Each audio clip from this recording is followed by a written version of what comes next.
All right, this is the Growth Podcast. My name is Aaron Chiviterese, and I'm sitting down with my guest today, Ms. Susan Ibitz, who is a human behavioral hacker and just an all-around awesome lady. Getting to know each other. Susan, welcome to the Growth Podcast. It's a pleasure to have you here. Thank you for having me, Aaron. I know you're killing it out there. So, whoo, congrats. Yeah, thank you. Thank you so much. I appreciate it. Yeah, so thanks for making time. I know you're super ridiculously busy, and I'm excited to chat with you about various things. We have a lot in common, but I know that you have a lot of information in your mind that you've acquired over the years that is probably different than a lot of people are talking about out there. I just have a sneaking suspicion. So I'm excited to chat with you about this, and I'm looking forward to it. So thank you so much for being here. Yeah, before we jump in too far, I mean, I get to know you a little bit here, but you're very interesting. Can you just tell the guests and then the listeners a little bit about who you are? What is it? Where'd you come from? Where are you now? What's going on in your life? Well, my parents were diplomat, and my mom was a stewardess. To tell you how crazy is my family, so I use this story to justify who I am. My mom was a stewardess in a first class. My dad was a diplomat. He had a ticket in first class. And when my mom comes and says, "What can I do for you?" and he says, "Marry me." Actually, he was escorted by the police when the plane landed. And it wasn't the 9/11, so you have more freedom. So my dad went, grabbed a bunch of flowers. I never remember, and my dad died last year, and to tell me the story again, if he made a ring or really bought a ring. And when she came out of the airport, he was on one knee, says, "Will you marry me?" They married 45 days later. They were together for 60 years until he died. So that's the family I have. So I grew up all over the place. My two grandmothers lived, one until 103, another one until 90. They live with us. So I have this weird family all together. And my dad first married, he had two kids who moved with us because they love my mom and they have problems with their mom. So they're my two step brothers and sisters, my real brother, my mom, my dad, two grandmothers. And my dad, besides to be a diplomat, he was an artist. So naked people and weird things happen in my house happen all the time. And he only had one secret place, who was his study. I remember this, even the smell, telling you there were books from the floor to the roof. And he went on the study on Friday nights, and he doesn't come up until Sunday that he finished a book. And my mom says, "This is your dad time. You dare making noises." And I do remember too that every Wednesday we stay with the nanny because they have date night, and they didn't show up until Thursday morning. Why? Because mommy and daddy need personal time. So I grew with a completely different mindset that maybe other kids. I always says, if I wasn't being raised in South America, probably social service would take me. Thank God not. And my quality time with my dad was watching Columbo marathons on Sundays. And I always says, I want to have that superpower. Do you have an idea how many tablecloths I ruined from my mom, make me my superhero dress? Like, yeah, strain on the head. I can read you. I ended up going to college and find out that my superpower is called human behavior. And the first blow in my face happened when one of my teachers says, "You have a paper degree of a 5 years old in the brain of Einstein. What is wrong with you?" I'm like, "What? Your papers are horrible. I cannot pass you. Even you're not even qualified to redo my class." He says, "What do you mean?" He says, "Something wrong with your brain." Like, we know that, but what it is. So he sent me to social service, and after a week, the guy says, "Well, I have a bad news and a good news. The bad news, you're the highly dyslexic person I met. And the other thing that I says, I remember my dad one there and was this way, he punched his face. But he says, well, the good news, you're kind of hot. So if you find the right husband, you're going to be okay." And like, what?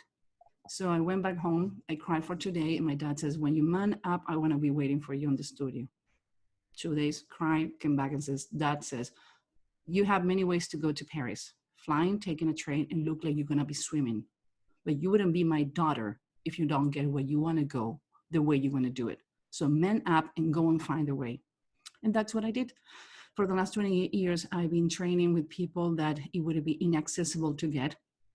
I don't know, and I don't want to brag about it, but I think I'm the only civilian hostage negotiator level 3 international certified in the United States. Why did you do that? Because I cannot train you if I don't know how to think. And I have the biggest honor of my career this year. And I don't want to degrade anything that happened before, but it's going to be, if I'm not mistaken, the first time that a civilian is going to be the keynote speaking, closing the hostage negotiation conference in October, at the end of October. And I didn't apply. Somebody applied for me. And I was chosen by what I have on the media, and for the reference, the other policeman has been training with me. I study with people from the Israeli government, military interrogators. I study with the people who find the Unabomber for the FBI. I study with the people who develop face reading for jury selection. I study with everyone. I have somebody make fun of me, and actually I was looking on an ICANN. Then I can apply for the Guinness record because I have all the diplomas needed to apply for that, being the only person who does all the channels on the world. So I'm going to go for it as soon as I finish my last certification, that is movement pattern analysis. Is how the Secret Service determine how you make decisions. So yeah, that is the justification. I am who I am. My parents. Holy, wow. Like every psychologist is going to tell you that you need to blame it on your parents. So I tell this story only to say, you see, it's no way I couldn't become normal with those parents. What is normal anyway, right? That's the thing. No idea. I never got it in the dictionary. Yeah, me neither. That's funny. Wow, there's so much there. So for the listeners who are like, wait a minute, she does hostage negotiation and she trains and does these sorts of things. For me, this is just so interesting. I'm so interested in it. You know, I think understanding behavior of people, the way they think, and then if you want to move that into a business sense, the way they buy, right? The way they have desires to purchase things. You can have a sales conversation based around it. You can have a marketing conversation based around it. You can talk about relationships with people, marriages and things, kids. Everything comes down to behavior.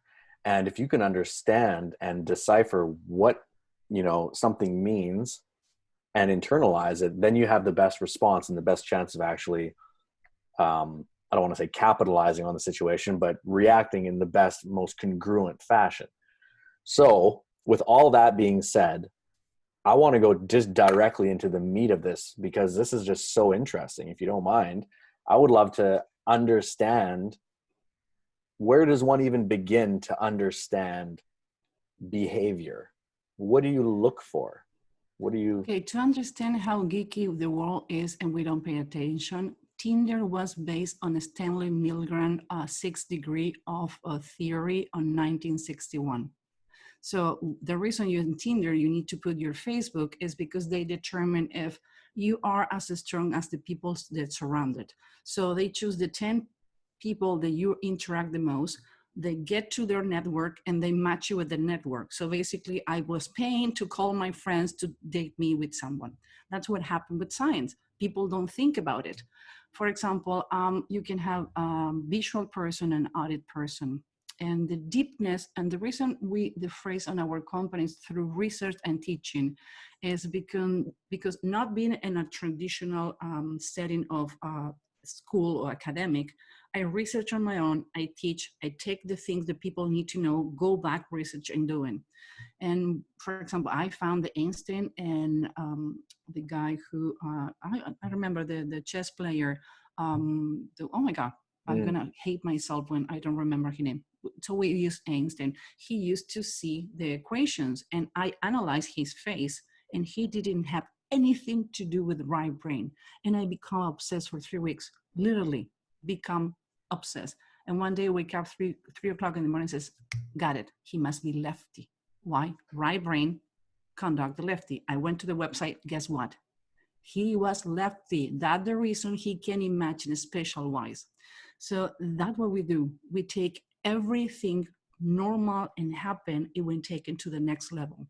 One of the things that freak the people the most, and actually I started enjoying it, actually I always enjoy it, I start confessing, is that when I do a proposal to do a sales training, I don't teach you how to sell. No idea. Not even in my life depend on it.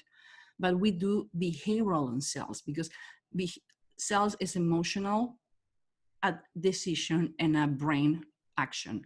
So the first things that we do in a sales training is to teach you interrogation. We bring the best interrogation videos and we sat you for 2 hours to see that. And I don't say anything. I have people like, I think I'm in the wrong class. Shh, watch it. At the end of the 2 hours, it says, if these guys can make somebody confess they killed someone and they're going to go for life to jail in 30 to 35 minutes, why you cannot build rapport in 3 weeks with your customers? What is wrong with you? What are you doing wrong? Why? Because you're talking to other people how you want to be taught. That's where we need to break the nose and make it again. It's about the platinum rule. Talk to others how they need to be taught. So that's what is getting this hardcore. So be ready because for the next 2 days, it's going to be a roller coaster. And I have people leaving the class and like, this chick is crazy. Like, thank you very much.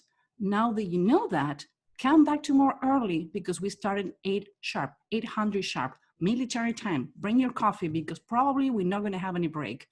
But I talked to some of my customers to say, hey, do you think I'm too harsh? And like, you did the training in February and I already make 12% more.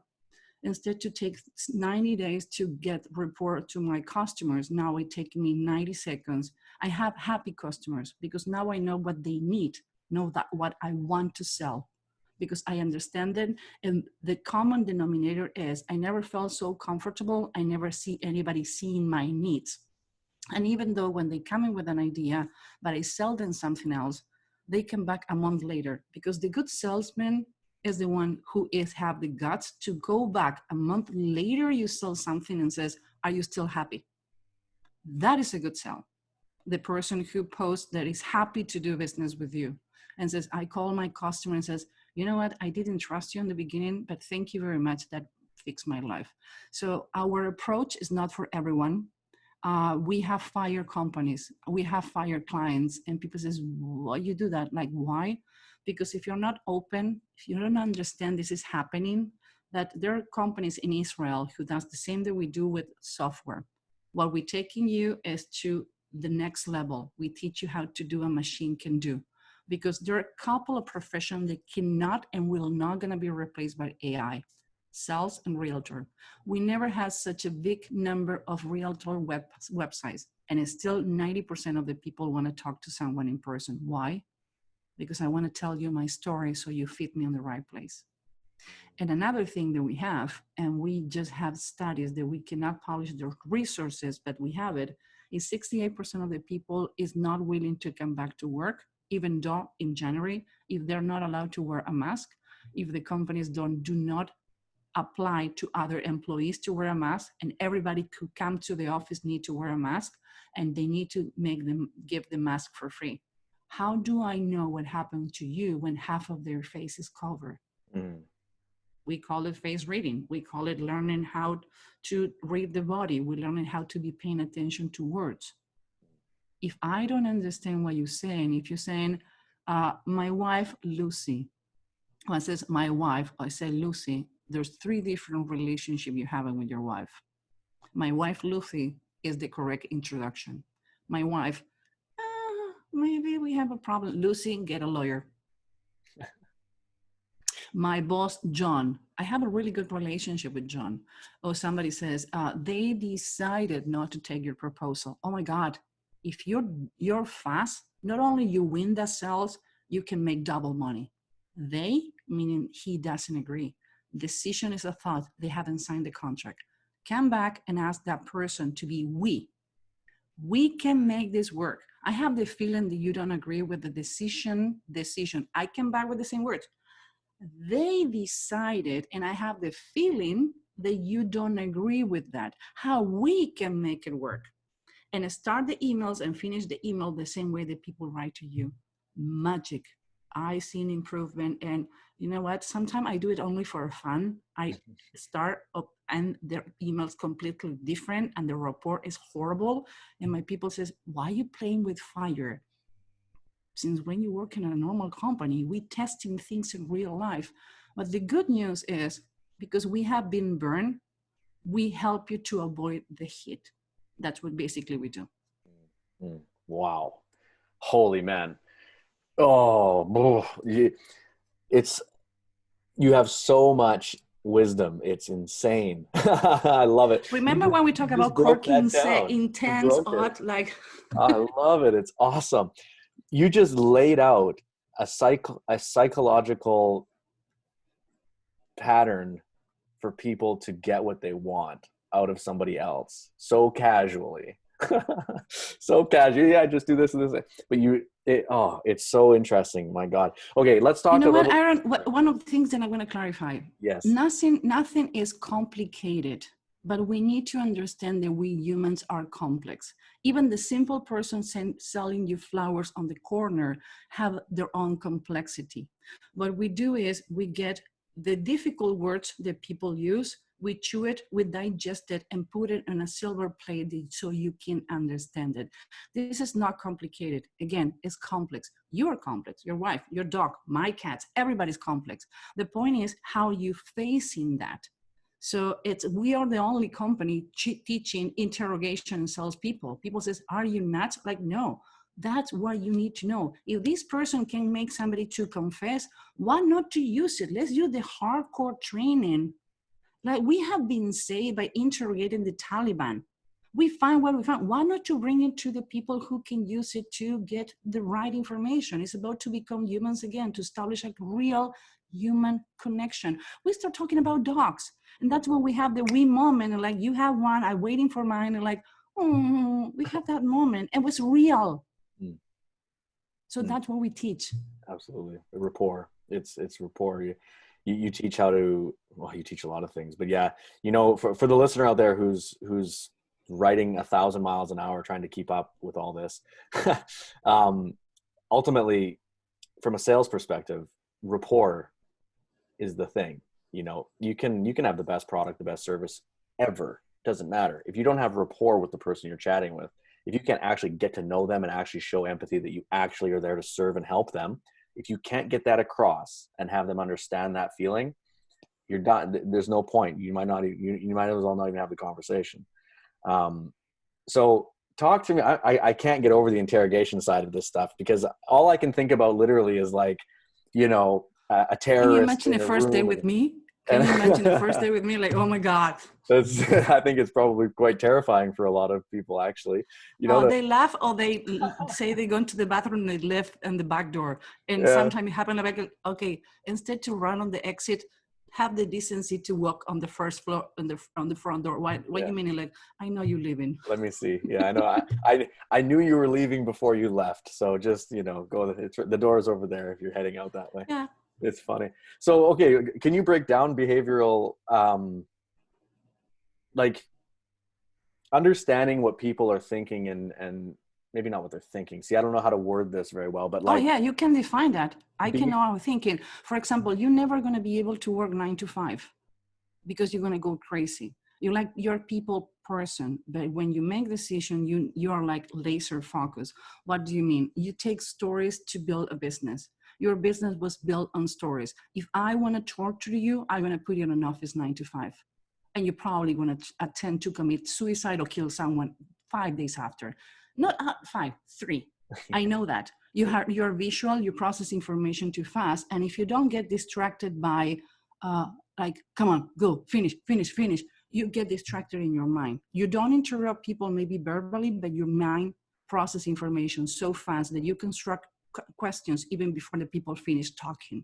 So imagine that's the things I can know, and I haven't started with your eyes, your nose, and mouth. So I can know that. I can read that. You're a thinker, a doer, and a feeler. If you need to hurt somebody's feeling in order to get something done, you're gonna do it, no consciously, because you was told they need to get done. You don't talk about your feelings, you're talking about how you're doing. You're talking about your feelings with your loved ones. It's not that you don't have feelings, it's how you express your feelings. So if I want to get mushy with you, the wrong process is not going to happen. And I know that. And you cover your feelings. And you know what? One of the problems you have is you take more responsibility than you should.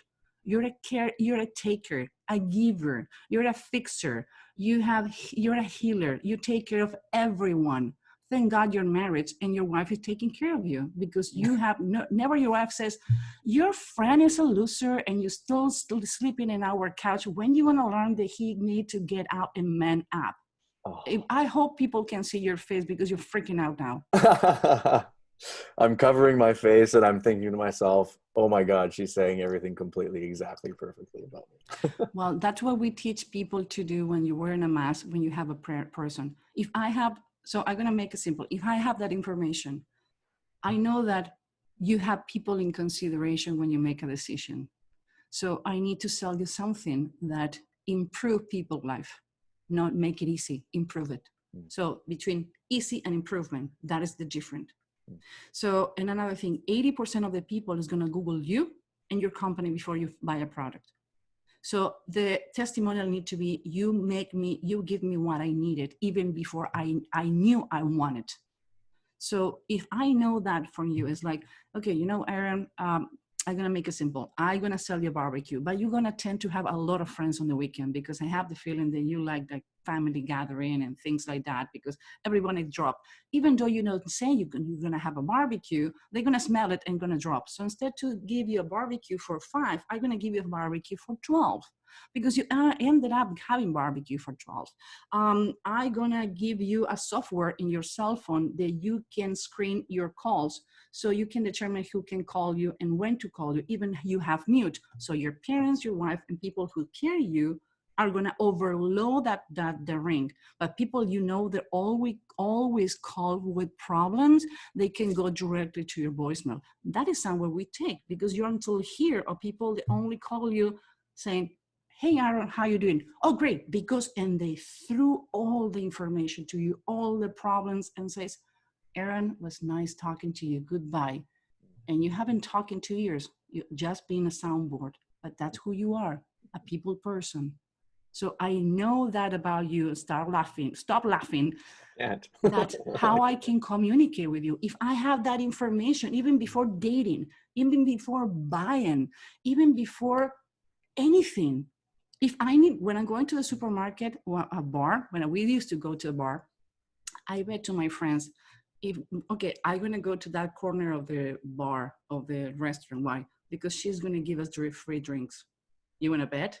If she gives us free drinks after the first hello, you pay for the drinks and says, I'm not betting with you anymore, because I know what I need to do. Yeah. I know how, if I need to go to a cashier and I see a cashier person who have a bad day and a droopy face, I'm going to the cashier. So says, you know what? The asshole who was before me in line have a bad day, but it has nothing to do with you. You're amazing. You did that extremely professional, and you're a beautiful person inside and out. Congratulations, because you handled that with a lot of integrity. I left the supermarket with somebody giving a smile. It's free. It didn't cost me anything. I wasn't fake.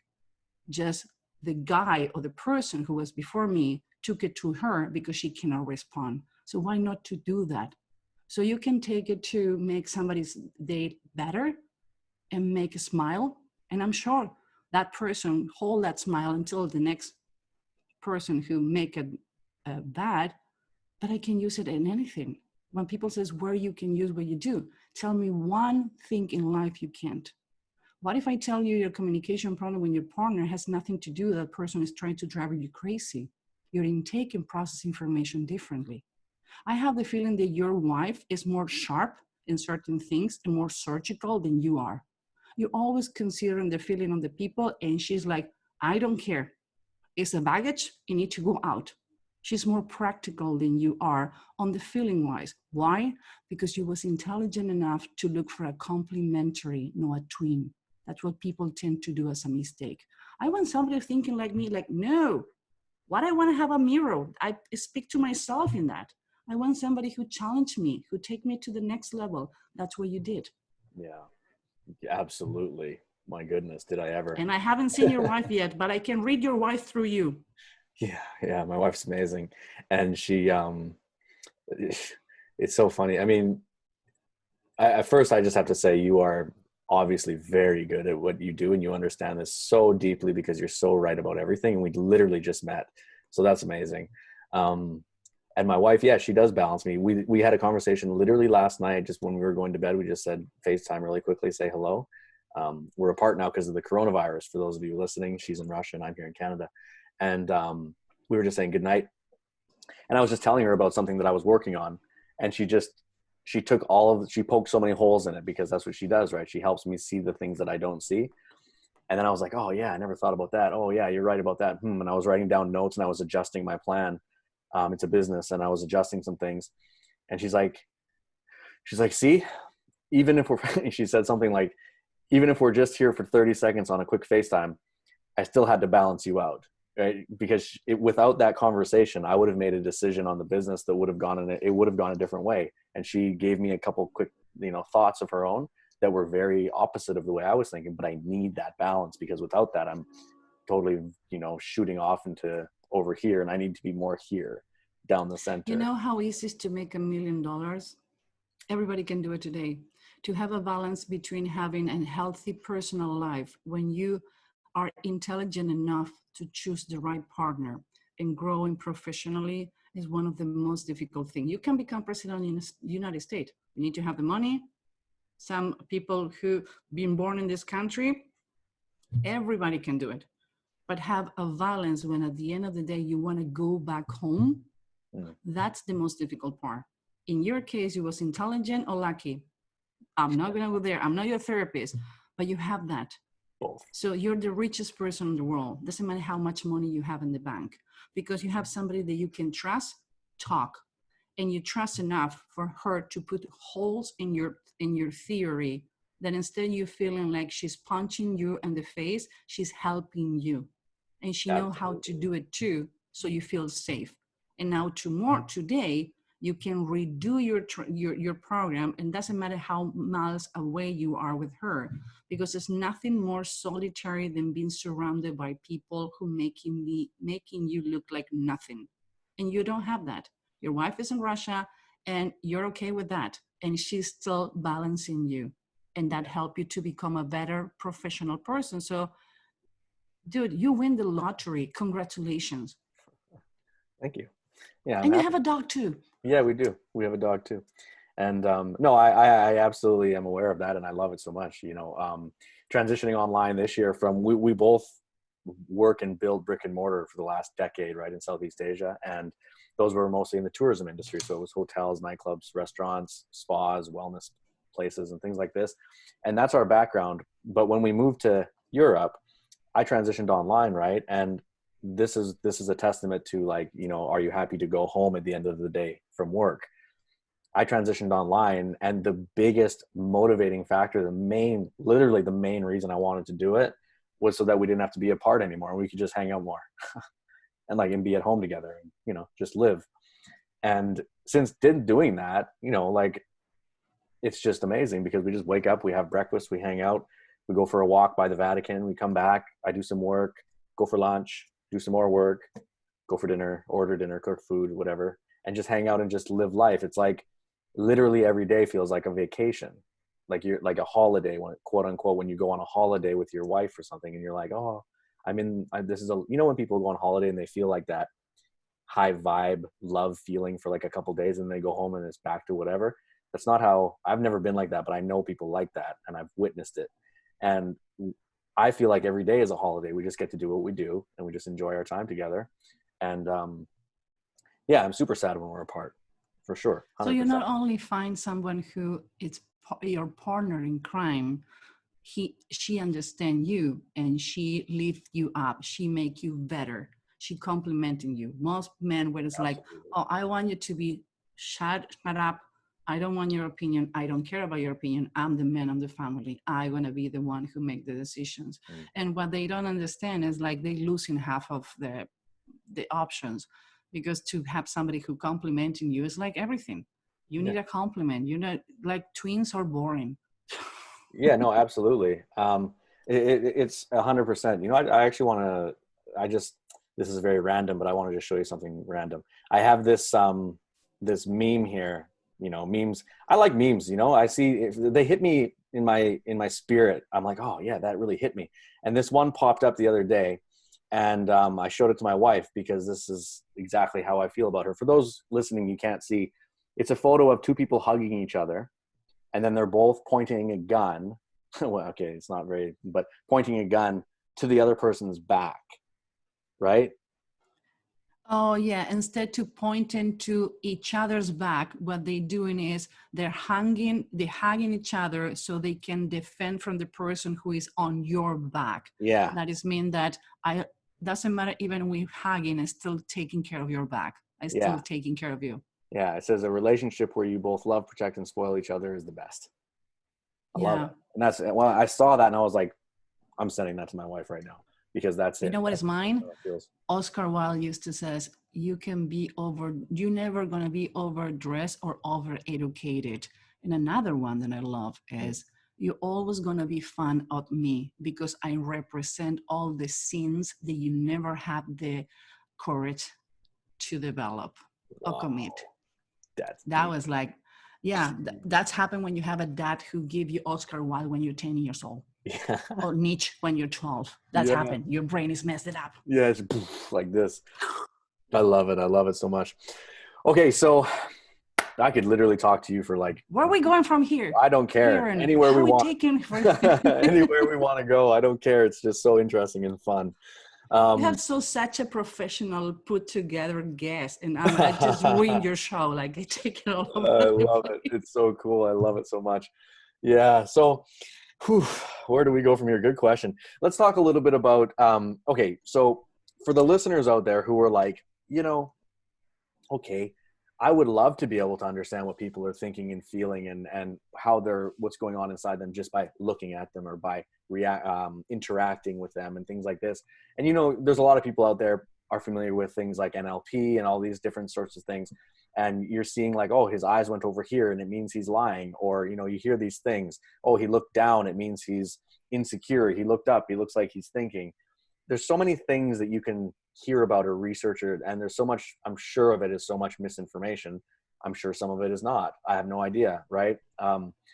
My question for you is on a very, you know, easy to sort of grasp, relatively basic surface level.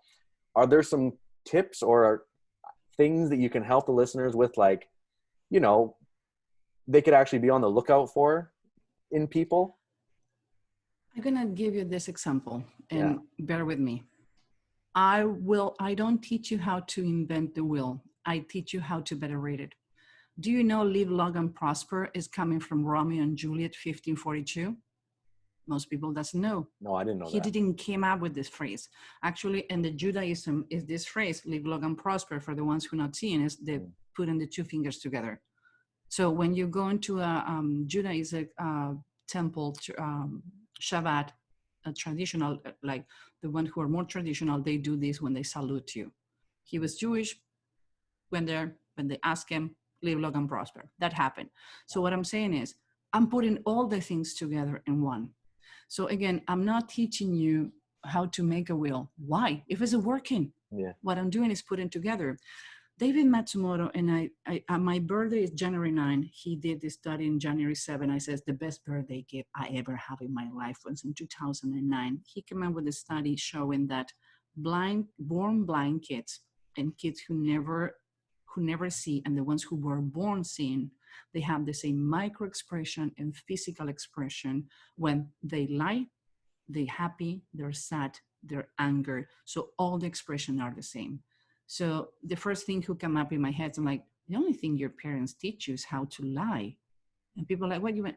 Okay, how many times, Dad, your boss is on the phone, tell him I'm sick, and you're barbecuing. Don't tell your dad we went to the shopping mall and I'm gonna give you that video game that you want. So the other things are in your brain. It's like to learn how to play the piano, even though we never touched a piano before. So that things are in your precambric brain, are encoded on your brain. What we do is we break the egg, we open the closet, we take all the clothing you have in that closet and we arrange it depending on the needs you have. I'm not teaching you how. I'm not teaching you what. I'm teaching you how. So you know how to make questions. I'm not going to teach you how to make questions. I'm going to teach you to make the right questions. I'm not going to teach you how to read people. You already do it. I'm going to do it. I'm going to take you to the next level. So first of all, I spent 3 weeks because it was driving me crazy. And one of my clients asked me how I substitute handshaking. And says, you know that I hate you. Like, yeah, that's the only person because I know you're going to spend months until you give me the answer. 2 weeks. And I put on my team, I need to know all the hormones related in human touch and handshake it. We found one, oxytocin. Now, where else oxytocin happen? When you smile. So a handshake is equal to 3 hours of human interaction. The only thing that you can substitute that on a video call is smiling. And it's more contagious than the flu. If I smile, there are studies showing that they put up, and we start looking for videos, YouTube and Europe, and like, we find videos where people is laughing uncontrollably in a sad way, and everybody ended up laughing. Even people who consider themselves too tight, is the only thing is more contagious than any other expression. And a fake smile elevates stress, a real smile high oxytocin, that is the bonding agent. So in this area, bonding with the other, it's really good. So don't fake the smile. Watch puppies, pets, and cats are the #1 things who elevate your oxytocin 5 minutes before you have a meeting. So for people that cannot see this, but I'm going to show you so you can distract. You see my color-coded stickers? Do you know what is the one thing that people forget the most? Is the name of the person they're talking to, the 3 topics they need to reel the conversation on, and the name of the company. Because you're thinking all the time, I cannot say. You know what you're going to be saying? What you don't want to say, because your brain is going to betray you. So smile, get bullet points on the same colors like they like, red, yellow, and green. Red is important. Yellow, you can measure. Green is done. And sometimes in meeting, you says, okay, it's done. We can take this away. Put the name of the people that you were talking, and somebody new in the meeting come, write the name. Believe me, you in some point, you're going to confuse name. Second of all, put stickers about the bullet point. If you go, the person go all around, you're going to finish the meeting saying like, oh, I talk about everything, was really friendly. And a day after, I'm like, wait a minute, I never told him that we should get this and this and this. Like, shoot, I spent an hour, but nothing happened. So have your call of actions. Another thing, show your hands.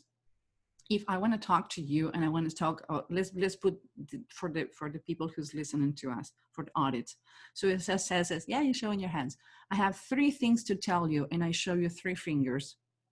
Now you visualize. If I hold in my hands under my table and say, I have 3 things to tell you, what are 3 things? I don't see 3 points. Even if I verbally says, okay, guys, I'm going to tell you 3 things that are going to help you to do a better sales in video. You hear 3. So you want to hear number 1, smile. Number 2, get the sticker. Number 3, show your hands. Now you know, because I advise you, I'm going to give you 3. Now I'm going to give you 2 more. Send me an agenda. If I don't know what we're going to be talking about, I don't know how much time I need to give you, how I need to be ready. If I need to run to my basement every time, for example, now in my living room, it's Saturday, so I'm in my living room, my cat is sitting next to me. And if I need to run downstairs to print something because you didn't tell me we're going to talk about that, you ruin my mojo. Another thing, don't ask me for 5 minutes. When people says, oh, you have 5 minutes, do you mean 30? He says, what you can do in 5 minutes, not even taking a shower. So you're going to tell me that we're going to talk and do an intro in 5 minutes? No, tell me it's going to be 25. Tell me how long you're going to need. What do you going to need? So I'm prepared. Because people get pissed off when they're surprised. Surprise is the only micro expression who is what is the hallway to anything else. You don't have surprise only. After surprise come anger, happiness. Oh, I'm surprised. Happy birthday. I'm surprised. I wasn't expecting that prize. I'm surprised you're married. So when people show surprise, it's not good. No. When somebody shows surprise and says, wait for it, it's coming. Oh, shoot, we lost it. So what I'm saying is be clear about what the expectation. Not everybody's ready to be in video. Not everybody need to be in video. Respect and ask other people. Do you want to have a call or you want to have a video? Let me know how you feel more comfortable. Use that word. Thank you very much for your time. I need to do a demo, but don't worry. If you don't want to be in camera, I just need to show you the demo. I need to do the presentation. Because I am in camera doesn't mean you need to. You don't need to. 60% of the population is ambivert and introverts, meaning that how they navigate and recoup energy. You put me 9 to 5 in videos, I'm probably going to go to the roof of my house and jump 3 times to make sure that I'm hospitalized so I don't need to talk to you for a week. So be considerate in other people's needs. You don't know what is going on. Managers are supposed to be in control, but 60% of the managers, they don't know what they're doing. So make a laugh, make a smile. If the other person is not doing good and showing sadness or showing surprise, ask questions. The only way a kid make 495 questions a day at 40 years old. You know what we lost? One of the things that we lost when we grow up to have fun. I never want to grow up. I almost 50. I please, if I grow up, kill me. I never lost the ability to ask why. That is a way to make questions. And the third is I want to make you smile 5 minutes after you get to one of my class. Why? Because I know you're going to learn better when you feel comfortable. If I'm the goofy, if I'm the weird one, and we can connect in that way, and you understand I'm not perfect and I have a lot of things that are going to go wrong, and I tell you before, it's like, oh, she's not here. She's not on top of me. She's not perfect. She's putting their defect on front so I can feel connected to you. So it's nothing wrong to say, you know what, I have a horrible day. My kids, on top of being homeschooled, they're sick. So you know what, my best ideas are not going to come up today. So I'm going to do my best, but I'm probably going to come back to at the end of the day with bullet point about what we need to do.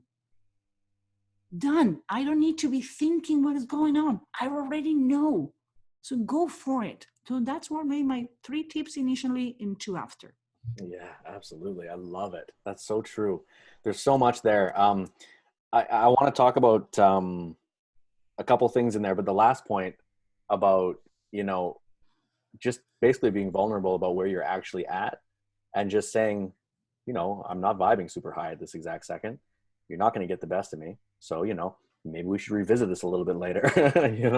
Maybe we should talk about this a little bit later instead of trying to just force through things. That's a big thing, especially for a lot of the people.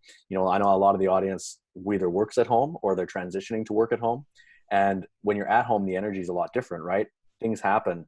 When you're at the workplace, how I found in the corporate world, I was forced to work each day. I had to go regardless. And I would find myself pissed right off about whatever, and I would take it out on the surroundings. At home, when something bothers you with work, you're at home. So for me, since, as we've mentioned a few times, I'm very, very, very happy with my little family at my home.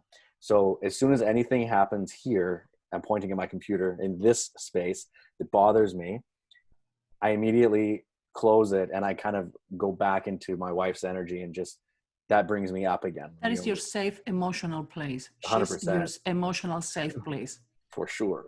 Yes, absolutely. I love it. She's very warm, fuzzy. She's awesome.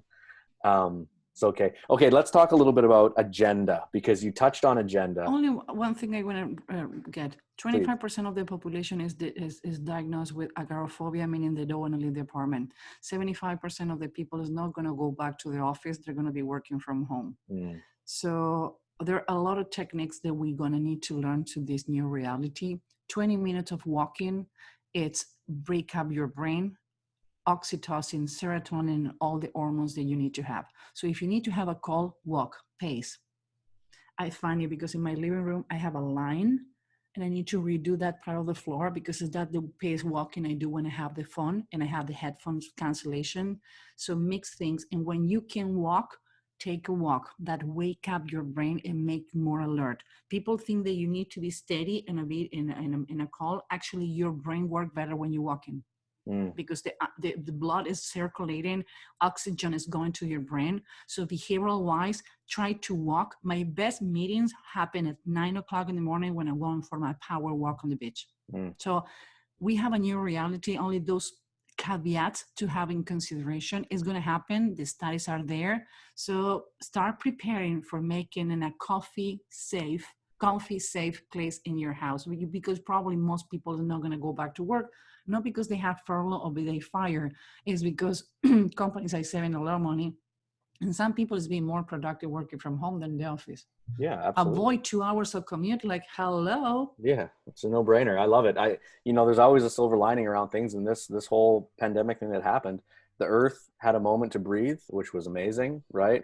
2 things have happened in this pandemic. I'm showing number 2. Number 1, the earth had a moment to breathe, right? Number 2, humans realize possibly that they don't deserve to be commuting 4 hours a day and stuck in an office when they can accomplish the same amount, if not more, from the comfort of their own home around their family, enjoying their life as they are meant to do and actually deserve to do, right?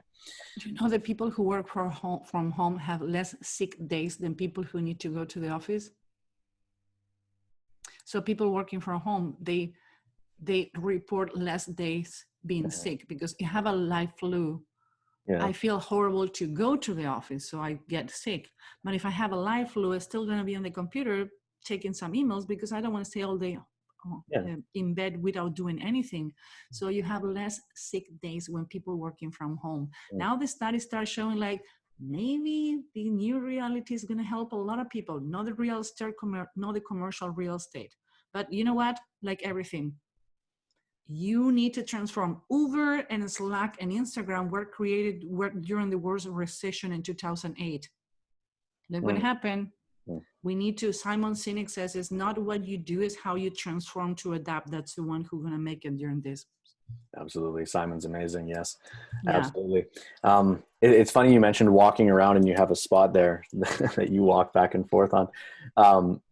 When I'm consulting or coaching or just chatting with people about sales in general and then phone conversations and how to go about that,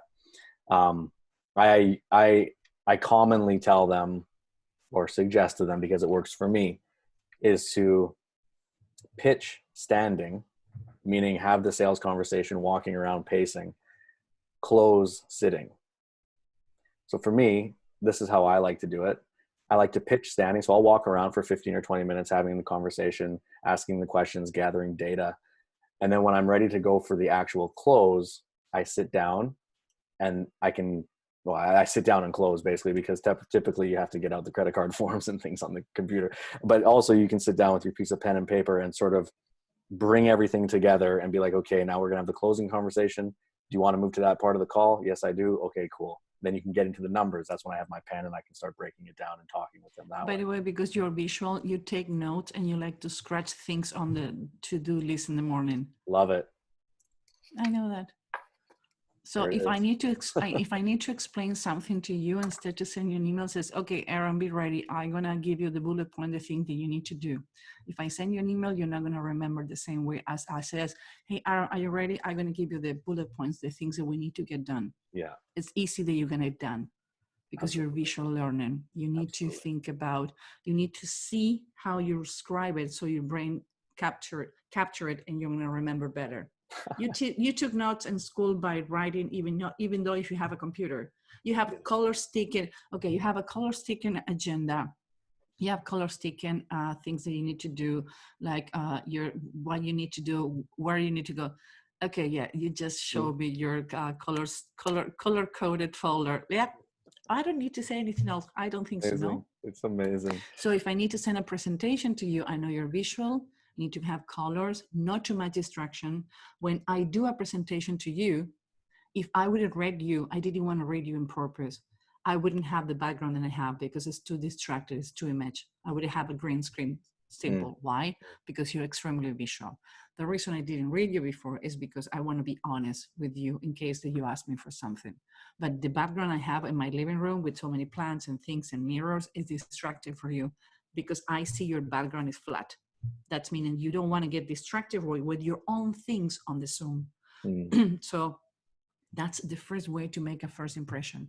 If I do this background with a visual person, is going to go ballistic. Like, Ooh, I like that. What is the shiny thing on I've on been the I've back? been I've been looking in your background the whole time. Not the whole I time, know. but a lot. I Yeah, was like, I love what are those mid-century plants? 50 jewelry and furniture. So everything is original from the 1960s. Oh, cool. I was loving. You see the chair. Yeah, I was looking at everything. I was really looking at your candle holders.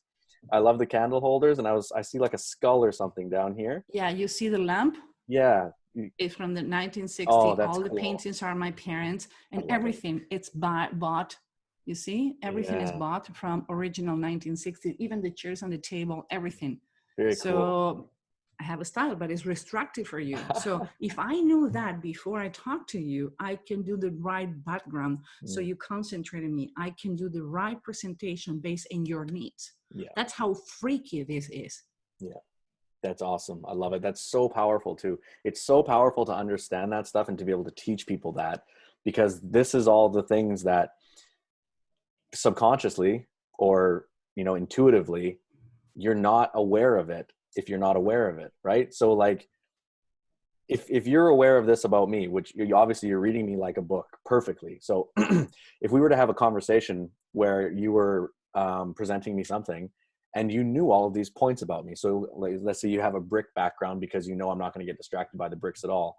Let's say you start pulling out bullet point things like, we're going to do this for you. We're going to do this, this, this, this, and this. And even if you said to me, why don't you just take a couple notes and write this down? Because I do that to people all the time on the phone. I say, grab a piece of pen and paper and write this down. So they start writing down the notes. And that's probably because that's what I would do. See, so I'm projecting myself on them. But I feel like if they're writing it down, again, this is me, I think, because I think it, if they write it down, they're going to understand what I'm saying better. That's how I feel, but that's how I am. So you just pointed that out perfectly. So if you would tell me, write this down, this is what we're going to accomplish, you had a blank background, that would be ideal, optimal for a conversation with someone like myself, right? So I think one of the biggest resistance that I have with companies when I pitch, because you ever need to pitch, doesn't matter how much exposure that you don't ever need to tailor the presentation. Like, well, what you're telling me is obvious. Have you have done it? That's the only answer I have. Because it's obvious doesn't mean that you don't know how to put it together. Telling you take notes, like, oh, everybody knows how I'm taking notes. But what about if you know that from another person? Not because you do it, it's because that's the need the other person have. And again, it's not about you. I don't care about you. You need to care about the other person because that's the first level of communication. If I care about you and you care about me, we have a match. But it's not about, so people says, what she's saying is so basic. Have you done it before? How you apply it? Did you realize you need to do it? Well, again, you don't have an answer for that. What I'm saying is, again, I do not make the wheel. I took all the wheels on the market and put it in all the cars feeding together to see which one fits in you. That's what we do. So when it says it's not complicated, it's complex because we are complex. And I know we're going to get tired to say it because people want to try to make this really difficult, and it is not. I can teach you to do what I did in 24 hours. That's awesome. Really, seriously. I don't have any magic power. I've just been doing this for 20 years and practicing 2 hours. Do you know what I even do? When I have a free weekend, I'm going to get a box and a fair, and I read people for free, and I profile people for free, only to see if I can find anything weird that I never read before. And actually, I found 3 features that not even my teachers, and I didn't find in any books that I've been reading in people. And I'm waiting for a university to pay for the studies because I haven't had one people telling me the reading is wrong.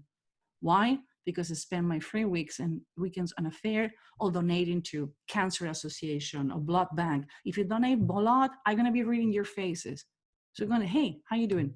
That's what I do. I'm going to be reading people for free that usually costs $250 if they donate enough blood. Yeah. I'm like, who are you? Like, I'm going to have him fun, and you're going to have more people coming to donate blood. Win-win. And you're practicing, you're mastering your craft, right? You're getting repetition, and you're getting your reps in. Yeah. That's dedication, what you do. Yeah. But in order, you know what is my only goal? The day it's funny because I already wrote my eulogy, and I have a podcast next week and says, I'm not going to read your resume. I'm going to read your eulogy. I'm like, I shouldn't have said it. It says, at the end, it says, I want all my friends saying something funny and awkward that we share together, The music is going to be My Way from Frank Sinatra. Everybody going to be drinking Malbec. And I want to make sure that I get to the freaking Guinness Book to be the best profiler the world ever have. I'm not going to be able to do it because Robert Kirshner was the best one ever. He invented the BUI on the FBI, and the term serial killer was invented by him. But believe me, I'm only 48, and all my parents live until 100. So basically, I still have 52 years to keep practicing. I'm going for it. Yeah, minimum 52 minimum. I think you'll see many more than that. Oh man, that's so interesting. It's so interesting. What can you tell me about body language? I've read a fair amount of research in books. A fair amount. That's very vague. I've read some information about this stuff because I'm interested in it. And for example, just an example. You go to a meeting. You're gonna ask me about crossing the arms? We can talk about crossing the arms. We can go there. Yeah, sure. It's very basic. I get it, but I'm sure you have something amazing to say about it. So for example, right, you go into a meeting or an interview or maybe an engagement with someone who you are wanting to present your best self, right? You want to come in and you want to shine. Some people tell you, some people say, oh, if you go in and you mirror their behavior to a degree, not ridiculous, but mirror it, mirror their behavior slightly, subconsciously, maybe they feel more comfortable with you and you have better rapport. For example, instead of facing like shoulder to shoulder, maybe you turn your shoulder so that you're not confrontational. Maybe if they have their leg crossed, maybe you cross your leg, right? Maybe if they're laid back and casual, maybe you go laid back and casual. Maybe if they're very upright and stiff, maybe you go stiff. Talk to me about this. Do you know what is the meaning of dictionary? If you grab a dictionary in Italian, a dictionary in Chinese, and in English, what is the difference? The meaning of the words. So how do I know that you crossing the legs on the moment you did it is not because you're opposite to me, you're closing to me, or just you're tired? If I'm mirroring things on your body without knowing what I'm mirroring, I just can aggravate a situation who can be passed. Mm-hmm. You have 3 ways why you cross your arms. In this point, I have one arm on top of my belly. My second arm is on top of my hands, and my second hand is in my chin. And tilt my head to the corner, to the side. Why? Because I was paying extremely deep attention when you said. If you do the same at the same time, it's like, why are you thinking about it? You should know that answer. Why you need to think about it? So that's danger. Mm-hmm. If you would mirror that and like, why you need to think so deep? You should know that answer. You don't need to be paying attention. If I'm crossing the arms because I suddenly get pissed off and you cross the arm, I'm like, why are you pissed off? I need to be pissed off. You did it wrong. Yeah. So when people says, oh, you need to mirror everything they do. Do you know what is the difference between contempt and a smile? And I don't want to put you in a spot. What I'm saying is smile is both corner of the mouth up. When I have only one corner up, that is not a smile, that is contempt. That thing that I feeling that I'm better than you are. So if somebody you think you have smile and you do the same, what is going to happen? What that brain of that person is going to be thinking? Oh, you think you're better than me. Now we are on the race. And that is crashing. You have 2 egos crashing. If I scratch the nose, happen when you have glasses. For example, I wear glasses all the time. I'm getting blind like a bat. This is no fashion. This is like needed. I went from 2020 to blind. So I need to use glasses all the time. So when I don't wear glasses, sometimes people says, oh, don't wear glasses because I can see the reflection of the light. No, I want to use it because when I do scratch my nose, it's because I'm wearing makeup, I'm sweating, and my glasses start falling. So I do that. When I don't have the glasses, I do the same unconsciously. That is the meaning of disgust or dislike. Imagine this. You have a baby pamper, you put it on the sun in summer for 2 weeks, bring it back inside. That's what you feel. That surprise face, like you head on the deer. I can see all the white on your eye. Like it was surprise and disgust at the same time. Like, really? And you have disgust, surprise, and fear. After surprise came fear. Like, oh, I didn't know that would happen. I can read that. Another thing, microexpression doesn't tell you if a person is lying. It tells you when you need to come back to ask questions. So if you do this cast and like, oh, she keep doing this with the nose all the time, I should do the same. Dr. Gottman in Seattle says there are two things that a couple in a business relationship cannot recover: disgust and contempt. People confuse contempt with smile and disgust with my nose scratching. So remember when I told you that microexpressions are coded in your brain? Imagine if you are mirroring the wrong microexpression. It's easy to mirror with words. Ask me a question. Whatever question. And I'm going to show the example. Why is better mirroring with words than body? It's safer until you know your craft. Ask me whatever you want. Okay, let me go back to split screen. You can ask me something about the background. It doesn't need to Oh, it be doesn't about matter. the subject, whatever. It can be anything. Okay. Where did you get that mirror behind you? That mirror behind me, I got it in a thrift store. Do you see what I did? Yeah. Yeah. It is where you have that mirror behind you. That mirror behind me, I had in a thrift store. Now you need to come back like, do you like thrift store? I love thrift stores. And you see how the communications go mirroring? Mm. We pick from the one word and we keep going until we'll build the me too. It was casual. Then I tell you when we started, like, I'm sorry, I'm gonna get distracted with my cell phone. I'm waiting to see if I got to choose to adopt this dog. And like, oh my God, I have a dog too. So we start sharing picture and we ended up starting this conversation later than we expected because we start talking about dogs, where we have lived in Europe, and we build this rapport that now people is gonna feel when they get the interview, not because it's fake, it's because we just happen to match naturally. But if it didn't happen, the way to do it, it would have been where you get the mirror behind you. That mirror behind me on a thrift store. So ask me another question. One who can be difficult to mirror. Come on, test me. I love when people test me. I love it. Like a trapezist without net on a circus. People say you're crazy. I love to get to an auditory, 2,000 people, and says, who doesn't believe in what I do? Yeah. Okay, you two all coming on the stage. Why? I'm gonna read you until you become my cult. Come on, the stage. And my agent says, you are out of your mind. Like, nope. If they don't believe me and they start believing on me, this is my first follower. I'm creating a cult called Human Behavior Hacker. People hacking computers, another hacking humans. Come on, make me a question that is difficult to mirror. Come on, you know, something difficult. Something can be personal, something can be invaded. I give you a free check. Tell me. Sure. Why do you think human behavior is something that the regular people, no. Why? How can you justify spending an entire human life just looking at people's behaviors? You don't justify human behavior. You learn human behavior. You use human behavior. Justification is for people who doesn't know how to do it because it's a way to not get the job done. But human behavior is intrinsic of you. You need to know human behavior. So if somebody need to justify learning human behavior, it's not your client, it's not my student. Yes. You know what I did there? No, I kind of, I don't know. You can review it, but I definitely will review it. What are the two words or phrases that are in your head?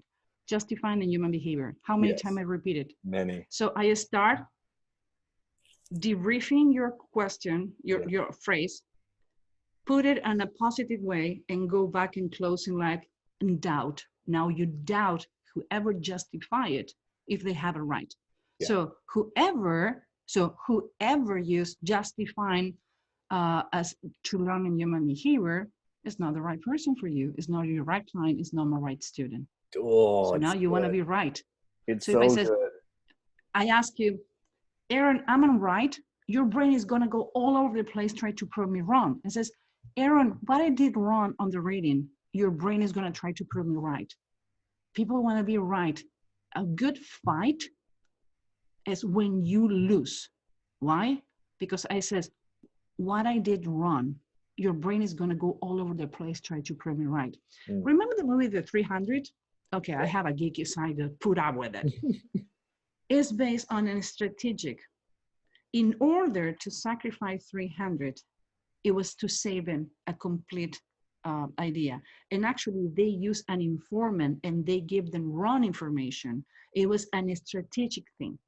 I have read all the strategic military books that you can imagine. Why? Because you don't, for example, I have a half an acre of grass. You know what was the last time I cut my grass? 4th of July last year. You know why?